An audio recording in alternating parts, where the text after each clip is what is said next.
The path that leads to the truth is littered with the bodies of the ignorant. Miyamoto Musashi. You hear me quote Miyamoto Musashi quite often, one of my favorite characters in history. Master swordsman who never lost a duel. Also a master artist. Everything he committed himself to, he mastered. Lived in a cave for many years. A very fascinating person. He has lots of great quotes, and this is one of them. Please just keep it in mind that the path that leads to truth is littered with the bodies of the ignorant. We want you to have knowledge. Ignorance doesn't mean you're stupid. It means you don't have knowledge. And what we have here every day is a plethora of knowledge to share with you. The biggest one being we follow, of course, stock price. That's the only thing that matters to us. Price movement. We don't pay attention to the news. We don't care what the talking heads say. We don't care what they say on Bloomberg, CNBC, what's written in the Wall Street Journal. Most of it is propaganda, and it seems to just be created to fool you. No, actually, to keep you tuned in so you see the ads, because that's what it's all about. All the graphics and the pretty talking faces and all the bunk you hear back and forth. You'll hear them say one thing 1 hour, one the next, and when they're completely wrong, they never admit it. They act like it never happened. So guess what? Don't waste your time there. Let's jump into these charts. We see stocks are up, bonds are down, gold is up just a little bit. Let's follow the charts and price movement. What do we see on our weekly chart? We're starting off with a green up candle, the first day of this 5-day candle. Price above the weekly trend line. Price percent oscillator moving up. Derivative oscillator gaining a little bit of momentum. Go to the 2-day chart. Look at that. Trying to recross. Now remember, this latest candle ended on Thursday, did it not? So this is Friday and Monday. And guess what? Were you watching for the 2-day recross? Well, it just happened. Were you able to jump into it? How did that last 2-day recross work out for us? Quite well. How will this one? Folks, I don't know. We're long in the tooth on this weekly vertical crossover. You know how much we like weekly vertical crossovers. 2-day recrosses are next best. And again, did you jump into it? Have you gone back and backtracked and seen how many of these 2-day recrosses in the past on the S&P 500 worked? You want to have about a 90% up rate. That is, it goes positive for you one way or the other. In other words, you make money on the put, the call, the inverse fund, the regular fund. You need to track those things. That's why we talk to you about making sure you fill out your daily market worksheet, your trade worksheet. You pay attention to the nuances. So we did end with another recross. Now, happening so quickly, things can get a little sloppy. So again, pay close attention. If you did jump into that trade, what we want you to learn from it is how quickly to make sure that you jump out if it does not go the right way for you. And we're going to reverse that arrow. We did have a confirmed 2-day recross going up. We also don't want to fool ourselves with our trend line. Not much of a trend line there.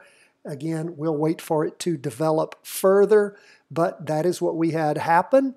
Look at, let's talk though. So we have just barely crossing over price percent oscillator, derivative oscillator about flat. We go to the half-day chart. We see the 4-hour crossing over in the morning and going up maybe just a little bit higher in the afternoon. We can also change that trend line around too. And that's where we are on the S&P. Now let's move on to QQQ. What do we see going on? Well, the high so far this week, 170.15. What was the highest high in the past? 169.79. So we've reached a higher high, up 1.35%. S&P up 0.70%. Go to the 2-day chart. Trying to get toward a 2-day recross. May take it another 2 days. If it does so, pay attention. And remember, when it rotates over going down and you have the weekly going up, 2-day going down takes you out of the trade at least by that point, if not before then. And then, of course, if it crosses back over in the same direction, that is the 2-day in the same direction as the weekly, that's your jumping in point. See the derivative oscillator losing some downward momentum, price percent oscillator negative, but heading up, half-day chart up in the morning, about the same in the afternoon. And again, we could reposition our 4-hour trend line a little bit. Man, that's awfully steep, but we'll see. That's where we are as we end the day with stocks. 1 day into the 5-day weekly candle. Remember, never call a candle till it's complete.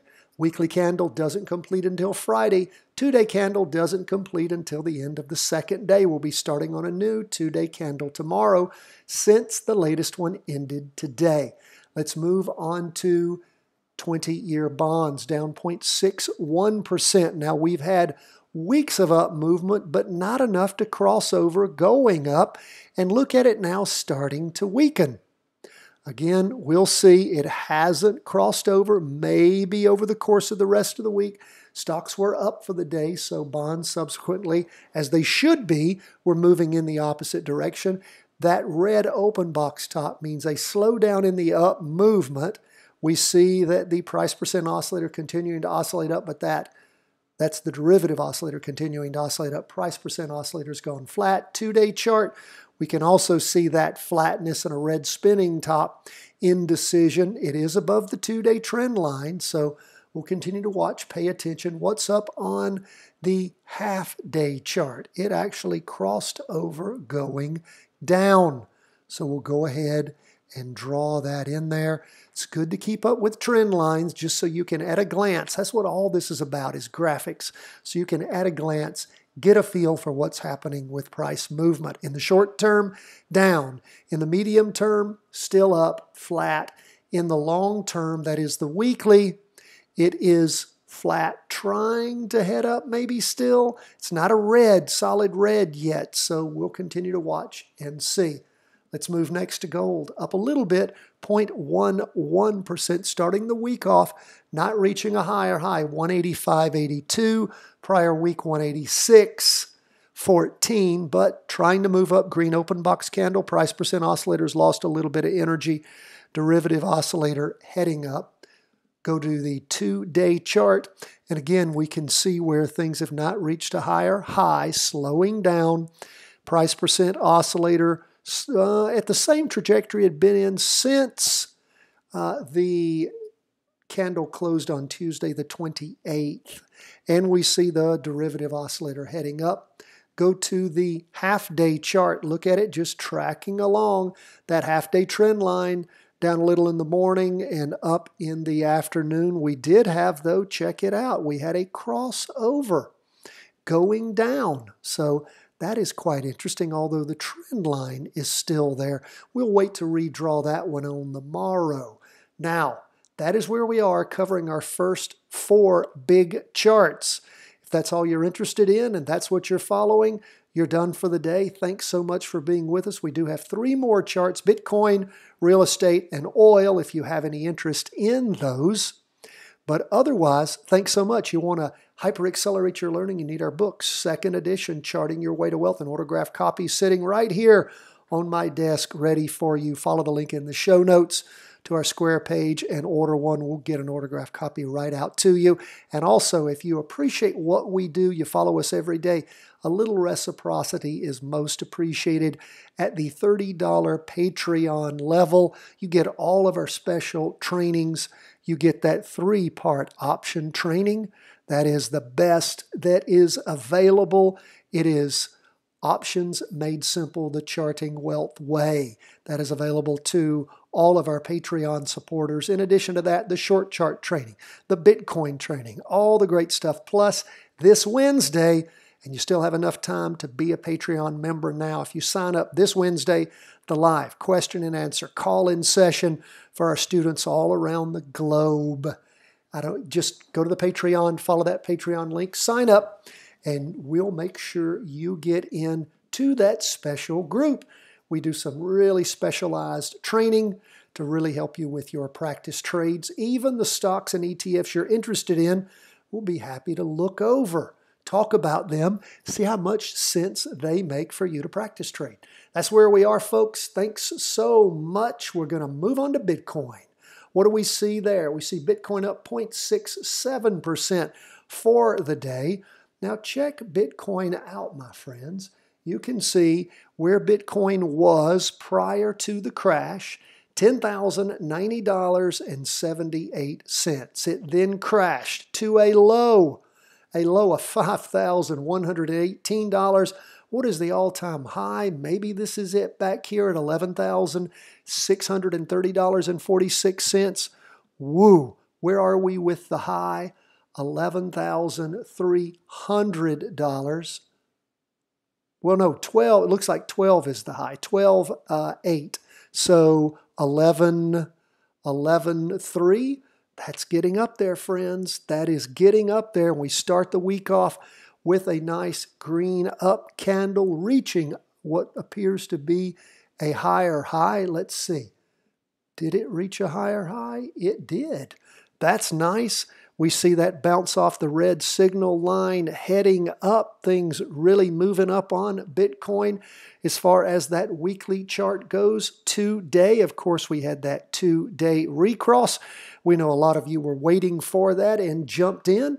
And so far, Bitcoin's really topping out a little higher, but again, a lot of sideways stroking there, although you don't see it in the price percent oscillator or the derivative oscillator. Go to the half-day chart. That is where you can see things slid sideways and down, but again, continuing to head up. The price percent oscillator's heading down. Derivative oscillator's gone negative. That's primarily from that drop there in the center and the sideways slide. But again, pay attention. That 2-day recross still looking good. The weekly still looking good. So we're happy with Bitcoin. I know those of you who have been striving to learn to trade it have been getting a lot out of these little extra session moments. Let's move on to real estate. We see the Vanguard Real Estate Investment Trust Exchange Traded Fund. That's what all those letters mean there. It is basically commercial real estate and such that's in that Vanguard portfolio. What do we see going on there? We see that price percent oscillator moving up. It was down a little bit for the day, 1.3. It's hard for me to read it. 37%, I believe. But we see a green up candle trying to form, not hitting the high that it had over the course of the last week. But look at that price percent oscillator heading up, derivative oscillator flat, 2-day chart. It crossed over and then went sideways on us. We have a red spinning top. Or is that a... No, well, I wouldn't necessarily call that much of a spinning top. It's a red open box candle, a slowdown in the up movement. Price percent oscillator's gone flat. Derivative oscillator's gaining some momentum. Go to this half-day chart, and that's where you see 2 days of down movement. Price percent oscillator crossing over derivative oscillator at the end of the day. But again, had some nice gains there. We'll continue to watch, see what there is to see. We did have that 2-day crossover occur, a 2-day recross back on Thursday. So again, keep your eye on the prize. If real estate crosses back over going down, don't know that it's going to do that, but if it does, don't hesitate to pull yourself out of that. Don't ride real estate down if that 2-day recross fails you. Now, let's go to oil, up 0.93% for the day. Look at that price percent oscillator continuing to move up. We have a little green open box candle. Yeah, green open box, little wick on top trying to form. Derivative oscillator gaining some upward, the price percent oscillator moving up. Derivative oscillator losing some upward momentum, but still positive. Go to the 2-day, and again, green spinning top. Guess that's better than a solid red down candle or a down spinning top.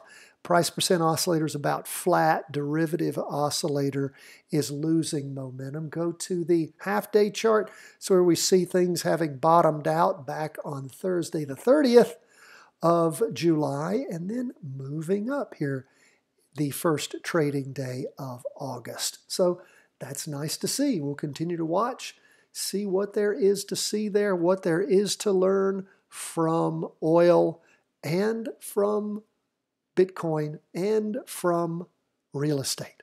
Folks, that's where we are. Again, you had purchased the book. You want to supercharge that learning. Get yourself a copy. We've got one waiting for you. And don't forget, Patreon supporters, this Wednesday, 12:30 Eastern Daylight Time, we will be taking your live calls. And look at your show, look at your emails. You will see the email we sent out to you today with all of the information to get you into that call. If for some reason you don't see it, it's gone to your spam filter and you can't find it, don't hesitate to reach out to us, cw@chartingwealth.com. God bless. All the best from the whole team at Charting Wealth World Headquarters.